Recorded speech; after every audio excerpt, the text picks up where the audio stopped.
Guys ഈ വീഡിയോയിൽ പറയുന്ന കാര്യങ്ങൾ നിങ്ങൾ മുഴുവൻ കണ്ടതിന് ശേഷം കൃത്യമായിട്ടൊരു അഭിപ്രായം കമൻ്റ് ഇടുക എന്നുള്ളത് ഞാൻ ആദ്യമേ ഒന്ന് ഓർപ്പിക്കുന്നു. അതുപോലെ തന്നെ നിങ്ങൾ മറ്റുള്ളവരിലേക്ക് വേണ്ടി ഈ വീഡിയോ ഇഷ്ടപ്പെട്ട് കഴിഞ്ഞാൽ ഒന്ന് ഷെയർ കൂടി ചെയ്യുക. ഇന്ത്യൻ ഫുട്ബോളുമായി ബന്ധപ്പെട്ടിട്ടുള്ള ആളുകളിലേക്ക്. ഞാൻ സാധാരണഗതിയിൽ അങ്ങനെ പറയാറില്ല, പക്ഷേ അങ്ങനെ പറയേണ്ട ഒരു വീഡിയോ ആണ് ഇത് എന്നുള്ളത് എനിക്ക് തോന്നി. എന്താണെങ്കിലും AIFFൻ്റെ പ്രസിഡൻ്റ് ആയിട്ടുള്ള കല്യാൺ ചൗബേ ഒരു കാര്യവുമായി ബന്ധപ്പെട്ട് സംസാരിച്ചിട്ടുണ്ട്.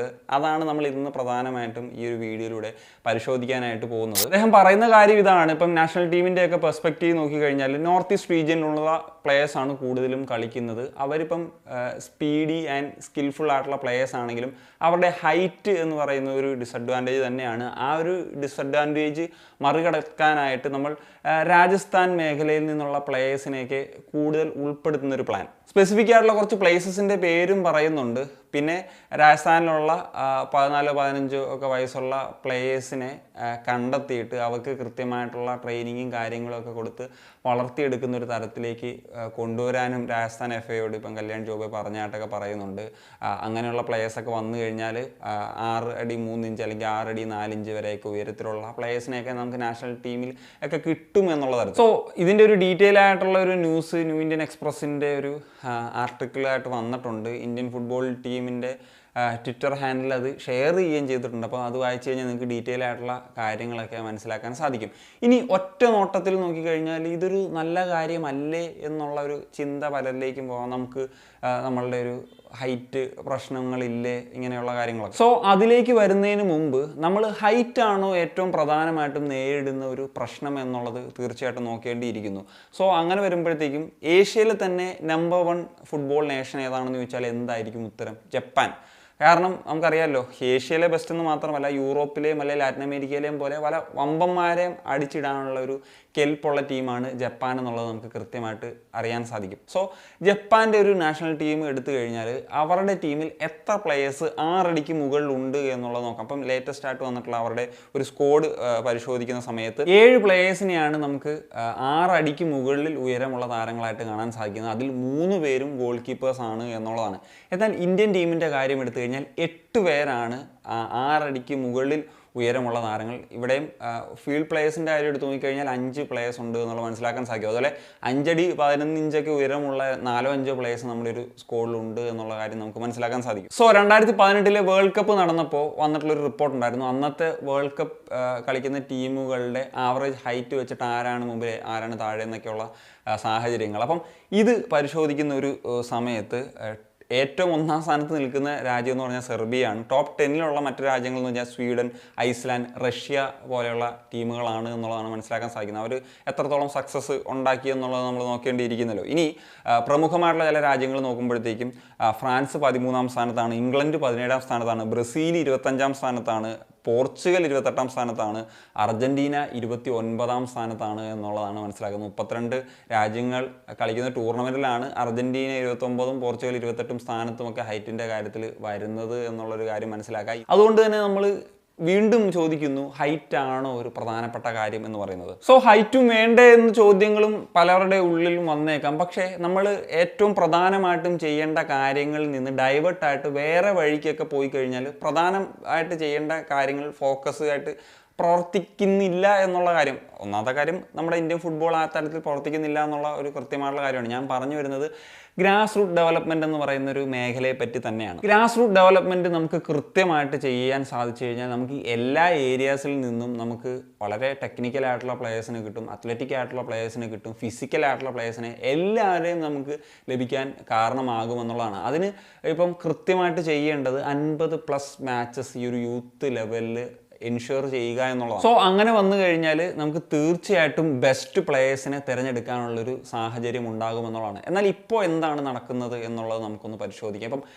ഇപ്പം മാത്രം കഴിഞ്ഞിട്ടുള്ള ലാസ്റ്റ് അണ്ടർ 17 കാറ്റഗറി എങ്ങനെയാണ് നടന്നത്? 54 ക്ലബ്സാണ് നാഷണൽ ലെവൽ യൂത്ത് ലീഗിൽ പങ്കെടുത്തുള്ളത്. അത് 11 ഗ്രൂപ്പുകളായിട്ട് തിരിച്ചിട്ടാണ് നടത്തിയത്. അപ്പം ഇതിൽ കളിച്ച ടീമുകൾക്കൊക്കെ എത്രത്തോളം മാച്ചസ് കിട്ടി എന്നുള്ളത് നമുക്കൊന്ന് പരിശോധിക്കുന്ന സമയത്ത് ആദ്യത്തെ ഗ്രൂപ്പ് സ്റ്റേജിൽ 8 മാച്ചസാണ് കളിച്ചത്. അതിനുശേഷം ഫൈനൽ റൗണ്ടിൽ 3 മാച്ചസാണ്. അതിനുശേഷം നോക്കൗട്ട് ഫേസ് ആയിരുന്നു. ഫൈനൽ വരെ കളിച്ചിട്ടുള്ള ടീമുകൾക്ക് കിട്ടിയത് പിന്നെയും കൂടി 3 മാച്ചസാണ്. അങ്ങനെ 14 മാച്ചസ് മാത്രമാണ് നാഷണൽ ലെവലിലുള്ള യൂത്ത് ലീഗിൽ ഒരു ക്ലബ്ബ് കളിച്ചിട്ടുള്ളത്. സോ അതായത് നമ്മളുടെ കുട്ടികൾക്ക് കിട്ടേണ്ട മാച്ചസിൻ്റെ 4/1 മാത്രം എന്നുള്ളതാണ് ഇതിൽ നിന്ന് നമുക്ക് മനസ്സിലാക്കാൻ സാധിക്കുന്നത്. ഇനി ഇതിൽ നിന്ന് ഏറ്റവും കൂടുതൽ ക്ലബ്ബുകൾ ഏത് സ്റ്റേറ്റുകളിൽ നിന്നാണ് വന്നിട്ടുള്ളത് നമുക്ക് നോക്കാം. കർണാടകയിൽ നിന്നാണ് ഏറ്റവും കൂടുതൽ ക്ലബ്ബുകൾ വന്നിട്ടുള്ളത്. 6 ക്ലബ്ബുകളാണ് വന്നിട്ടുള്ളത്. അതിനുശേഷം മണിപ്പൂർ ആൻഡ് മഹാരാഷ്ട്രയാണ് 5 ക്ലബ്ബുകൾ വീതം വന്നിട്ടുണ്ട്. കേരളത്തിൽ നിന്നും വെസ്റ്റ് ബംഗാളിൽ നിന്നും 4 ക്ലബ്ബുകൾ വീതം വന്നിട്ടുണ്ട്. ഈ പറഞ്ഞ രാജസ്ഥാനിൽ നിന്ന് 2 ക്ലബ്ബുകളാണ് പാർട്ടിസിപ്പേറ്റ് ചെയ്തിട്ടുള്ളത്. സോ സ്റ്റേറ്റ് ആൻഡ് സോണൽ ബേസിലുള്ള മാച്ചസ് കഴിഞ്ഞതിന് ശേഷമാണ് ഈ ടീമുകൾ നാഷണൽ ലെവലിലേക്ക് പങ്കെടുക്കാനായിട്ട് വരുന്നത്. അവിടെയും അവർക്ക്, അതായത് ആദ്യത്തെ സ്റ്റേജിലും അവർക്ക് അത്ര കൂടുതൽ മത്സരങ്ങളൊന്നും കിട്ടുന്നില്ല എന്നുള്ളത് വളരെ വ്യക്തമാണ്. പക്ഷേ ചില സ്റ്റേറ്റുകളിൽ അത്യാവശ്യം മാച്ചസ് കിട്ടുന്നുണ്ട്. അതിൽ ഏറ്റവും കൂടുതൽ മാച്ചസ് കിട്ടുന്ന സ്റ്റേറ്റ് എന്ന് പറയുന്നത് കർണാടകയാണ്. സോ അതാണ് ഞാൻ പറഞ്ഞത്, ഏറ്റവും കൂടുതൽ ക്ലബ്ബുകൾ എവിടെ നിന്നാണ് വന്നത്? കർണാടകയിൽ നിന്ന്. അതിനുള്ള കാരണം അവിടെ യൂത്ത് ലീഗും അതുപോലെ തന്നെ DPDL എന്ന് പറയുന്ന മറ്റൊരു ലീഗ് നടക്കുന്നുണ്ട്. പിന്നെ മറ്റ് ഫ്രണ്ട്ലീസും ഒക്കെ ആയിട്ട് ഒരു ക്ലബ്ബ് 50-ന് മുകളിൽ മത്സരങ്ങളാണ് കളിക്കുന്നത്. അപ്പം അത്രയും മാച്ച് എക്സ്പീരിയൻസ് ഉള്ള ഒരു ക്ലബ്ബാണ് നാഷണൽ ലെവലിലേക്ക് പങ്കെടുക്കുന്നത്. അതുകൊണ്ട് തന്നെയാണ് ഇവർക്ക് സോണലിലൊക്കെ നന്നായിട്ട് പെർഫോം ചെയ്യാൻ സാധിക്കുന്നതും ഈ പറഞ്ഞ 6 ക്ലബ്ബുകൾക്ക് വരെ പ്രൊമോട്ട് ചെയ്യുന്നൊരു സാഹചര്യം വരികയും ചെയ്യുന്നത് എന്നുള്ളതാണ്. അപ്പം അതിന് ശേഷം ഇപ്പം മഹാരാഷ്ട്ര എടുക്കാം. മഹാരാഷ്ട്രയിൽ ഈ പറഞ്ഞ പോലെ DPDL പോലത്തെ ലീഗുകളൊക്കെ നടക്കുന്നുണ്ട്. അവിടുന്ന് ഈ പറഞ്ഞ പോലെ 5 ക്ലബ്ബുകൾ വരുന്നുണ്ട്. ഇപ്പം മണിപ്പൂരും ഫുട്ബോൾ വലിയൊരു റവല്യൂഷൻ നടക്കുന്ന ഒരു സംസ്ഥാനമാണ്. അവിടുന്ന് നമുക്ക് നോക്കിക്കഴിഞ്ഞാൽ 5 ക്ലബ്ബുകളൊക്കെ വരുന്നുണ്ട് എന്നുള്ളത് മനസ്സിലാക്കാൻ സാധിക്കും.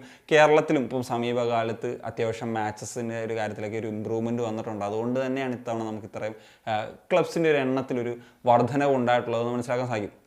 ഇനി നമുക്ക് രാജസ്ഥാനിലേക്ക് നോക്കുമ്പോഴത്തേക്കും സിംഗ് ഫുട്ബോൾ ക്ലബ്ബ് എന്ന് പറഞ്ഞിട്ടുള്ളൊരു ക്ലബ്ബ് നന്നായിട്ട് പെർഫോം ചെയ്ത് അവർ ഫൈനൽ റൗണ്ട് വരെയൊക്കെ എത്തുന്നൊരു സാഹചര്യം, അതായത് നോക്കൗട്ട് റൗണ്ട് വരെയൊക്കെ എത്തുന്നൊരു സാഹചര്യത്തിലേക്ക് എത്തിയിരുന്നു.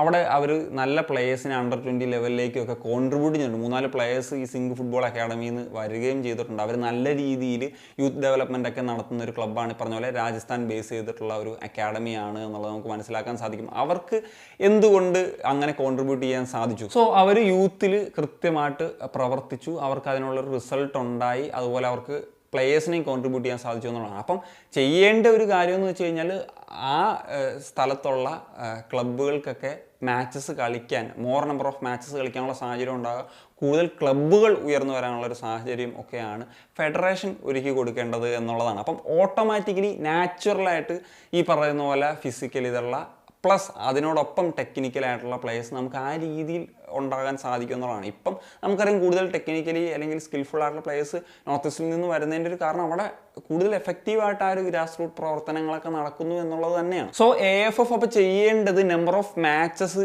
കൂട്ടുക എന്നുള്ളത് തന്നെയാണ്. ഇപ്പോൾ യൂത്ത് ലീഗിൽ കഴിഞ്ഞ പ്രാവശ്യം പറഞ്ഞിരുന്നത് ലോജിസ്റ്റിക്സ് പ്രശ്നങ്ങൾ അല്ലെങ്കിൽ ട്രാവലിംഗ് ഇഷ്യൂസ് ഇതൊക്കെയാണ് ഒരു പ്രശ്നമായിട്ട് പറഞ്ഞത്. അതുകൊണ്ടാണ് മാച്ചസ് വളരെ ലിമിറ്റ് ചെയ്ത് 20 മാച്ചസിൽ താഴെ എന്നുള്ള ലെവലിലേക്കൊക്കെ ആക്കിയത്. അപ്പം ഇതിന് കൃത്യമായിട്ടുള്ളൊരു ക്രൈറ്റീരിയ വെച്ചിട്ട് ഇത്ര മാച്ചസ് ഇത്ര ലെവലിൽ കളിക്കണം എന്നുകൊണ്ട് ഇപ്പം ട്രാവലിംഗ് പ്രശ്നങ്ങൾ അതൊക്കെ ക്ലബ്ബുകൾക്ക് ഫിനാൻഷ്യലി ഒക്കെ പ്രശ്നമാണെങ്കിൽ പറഞ്ഞ പോലെ സ്റ്റേറ്റിലും അല്ലെങ്കിൽ സോണൽ ബേസിലും കൂടുതൽ മാച്ചസ് നടത്തിയിട്ട് ഈ പറഞ്ഞ പോലെ നാഷണൽ ലെവലിൽ ഒരു ചാമ്പ്യനെ ഉണ്ടാക്കാൻ കുറച്ച് മാച്ചസ് എന്ന് പറഞ്ഞാൽ ഇപ്പം ഞാനൊരു ഉദ്ദേശം പറഞ്ഞു കഴിഞ്ഞാൽ ഇപ്പം സ്റ്റേറ്റ് ലെവലിൽ ഒരു 20+ മാച്ചസ് കളിക്കുക, അതുപോലെ സോണൽ ബേസിൽ ഒരു 20+ മാച്ചസ് നിർബന്ധമായിട്ടും കളിക്കുക, അതുപോലെ ഫൈനൽ റൗണ്ടിലേക്ക് വരുമ്പോൾ ഒരു 15+ മാച്ചസ് നിർബന്ധമായിട്ടും. അങ്ങനത്തെ ഒരു സാഹചര്യം വന്നാൽ പോലും 55-ന് മുകളിൽ മാച്ചസ് കളിക്കാനുള്ള ഒരു അവസരം കുട്ടികൾക്ക് ഉണ്ടാകുമെന്നുള്ളതാണ്. സോ ഇതൊക്കെ സിമ്പിൾ കോമൺ സെൻസ് ആണ്. അപ്പം AFF ഈ ക്രൈറ്റീരിയകളൊക്കെ നിർബന്ധമാക്കി ഇത്രയും മാച്ചസ് നിർബന്ധമായിട്ടും കളിക്കണം എന്നുള്ള രീതിയിലൊക്കെ വന്നു കഴിഞ്ഞാൽ ഇപ്പം ഏറ്റവും താഴത്തെ ലെവലിൽ ഉള്ളവർക്ക് പോലും മിനിമം 20 മാച്ചസ് എന്ന ലെവലിൽ കളിക്കാൻ പറ്റുന്നു എന്ന് പറയുന്നത്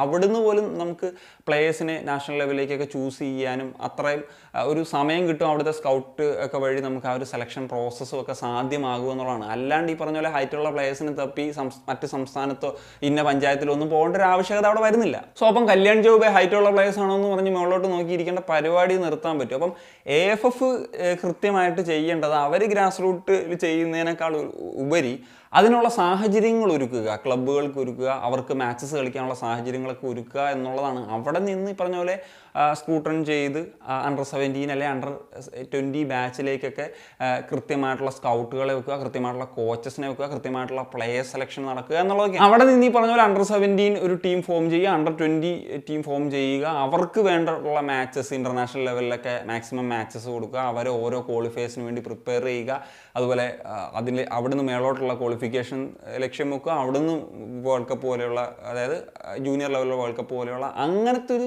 സിസ്റ്റമാണ് ഇവിടെ ഫോം ചെയ്യേണ്ടത്. എന്നിട്ട് ഇതൊരു സൈക്കിൾ പോലെ യൂത്ത് ലെവലിൻ്റെ ലീഗ് എന്ന് പറയുന്നൊരു സൈക്കിൾ പോലെ നടന്ന് ഇതിലേക്ക് എത്തുക, വീണ്ടും ആ ഒരു സൈക്കിൾ കണ്ടിന്യൂസ്ലി പ്രവർത്തിച്ചുകൊണ്ടിരിക്കണം. അല്ലാണ്ട് ഇടയ്ക്കിടയ്ക്ക് അത് നിർത്തിയിട്ട് വീണ്ടും ഇത് ആ പരിപാടി നടക്കൂല. സത്യം പറഞ്ഞ് ഈ കല്യാൺ ചൗബയ്ക്ക് ലോകത്ത് ആർക്കും ഇല്ലാത്ത കുറേ ഐഡിയാസ് ആണ് ഉള്ളതെന്നുള്ളതാണ്. കാരണം ഏഷ്യൻ ഗെയിംസ് ആണ് നമ്മൾ ഏറ്റവും ലക്ഷ്യം വെക്കുന്ന ഒരു കാര്യം എന്നുള്ളത് കഴിഞ്ഞ ദിവസമൊക്കെ പുള്ളി പറയുന്നത് കേട്ടു. എന്നാൽ നമുക്കൊരു അണ്ടർ-23 ടീമുണ്ടോ? അണ്ടർ-23ക്ക് ഒരു കൃത്യമായിട്ടുള്ളൊരു പരിശീലകനുണ്ടോ?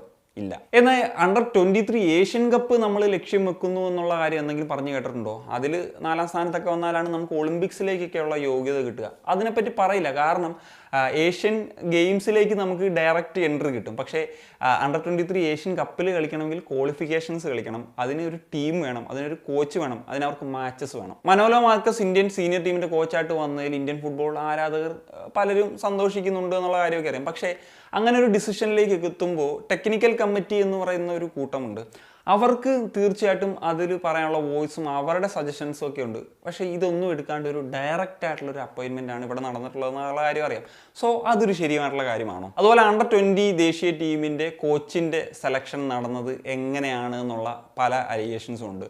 അതിനെന്തുത്തരമാണ് പുള്ളിക്ക് തരാനുള്ളത്? അതുപോലെ ഗോൾ കീപ്പിംഗ് അക്കാഡമി എന്ന് പറയുന്ന ഒരു പദ്ധതി പുള്ളി മുന്നോട്ട് വെക്കുന്നു എന്നുള്ളതാണ്. സത്യത്തിൽ ഇന്ത്യൻ ഫുട്ബോളിന് ആവശ്യം ഗോൾ കീപ്പേഴ്സിനെയാണോ? സത്യമായ സ്ട്രൈക്കേഴ്സിനെയല്ലേ നമുക്ക് ഏറ്റവും കൂടുതൽ ലാക്ക് ചെയ്യുന്നത്? അതിനുവേണ്ടി എന്തെങ്കിലും ചെയ്തിരുന്നെങ്കിൽ ഓക്കെ. ഒരുപക്ഷെ മിക്കവാറും പുള്ളി പഴയ ഒരു ഗോൾ കീപ്പർ ആയതുകൊണ്ടായിരിക്കാം ഇങ്ങനത്തെ ഒരു തീരുമാനത്തിലേക്കൊക്കെ എത്തുന്നത്. പക്ഷേ ഇത് ലോകത്തിൽ ആർക്കും ഇല്ലാത്ത ഐഡിയ ആണെന്നേ. കൃത്യമായിട്ട് എല്ലാ മേഖലയിലും ഇതൊരു ഒരാൾ മാത്രം കളിക്കുന്ന ഗെയിമല്ല, 11 പേര് കളിക്കുന്ന ഗെയിമാണ്. അപ്പം എല്ലാ തരത്തിലും അതിൻ്റെ ഒരു ഇൻവെസ്റ്റ്മെൻ്റ് ആണ് കൃത്യമായിട്ട് വരേണ്ടത്. എന്താണെങ്കിലും AFFൻ്റെ പ്രസിഡൻ്റായിട്ട് കല്യാൺ ചൗബെ വന്ന സമയത്ത് പലരും പ്രതീക്ഷിച്ചത് പുള്ളി നമ്മളെ പല കാര്യങ്ങളിലും മുന്നോട്ട് നയിക്കുമെന്നുള്ളതാണ്. പക്ഷേ ഇപ്പോൾ മനസ്സിലാക്കാൻ സാധിക്കുന്നത് ഇപ്പോൾ പിന്നോട്ട് നയിക്കുന്നു എന്നുള്ളതാണ്. ഇപ്പം 18ാം നൂറ്റാണ്ടിലോ അല്ലെങ്കിൽ 19ാം നൂറ്റാണ്ടിലോ ഉള്ള കാലങ്ങളിലേക്കൊക്കെ ഒരു നയിക്കുന്ന പ്രതീതിയാണ് കല്യാൺ ചൗബെ സത്യത്തിൽ നൽകുന്നത്. അപ്പോൾ നമ്മളും തീർച്ചയായിട്ടും സോഷ്യൽ മീഡിയ പ്ലാറ്റ്ഫോമുകളിലും അല്ലാത്തടത്തും ഒക്കെ ഇത് ചർച്ച ചെയ്യപ്പെടണം. ഞാനിത് ഒരു മെസ്സേജ് എന്ന നിലയിൽ അല്ലെങ്കിൽ ഒരു ട്വീറ്റ് എന്ന നിലയിൽ ഇട്ടുകൊണ്ട് കാര്യമില്ല. അത് കൂടുതൽ ആളുകളിലേക്ക് എത്തിക്കണം എന്നുള്ള തരത്തിലാണ് ഈ ഒരു വീഡിയോയിലൂടെ ഞാൻ പറയാനായിട്ട് ഉദ്ദേശിച്ചത്. അപ്പം ഞാൻ ആദ്യം പറഞ്ഞ പോലെ നിങ്ങൾക്ക് ഈ വീഡിയോ ഇഷ്ടമായാൽ തീർച്ചയായിട്ടുള്ള നിങ്ങളുടെ അഭിപ്രായങ്ങൾ കമൻ്റായിട്ട് എഴുതുക. അതുപോലെ മറ്റു ആളുകളിലേക്ക് ഷെയറും കൂടെ ചെയ്യുക. മറ്റു വീഡിയോ കാണിക്കുകയാണ്. സൈനിക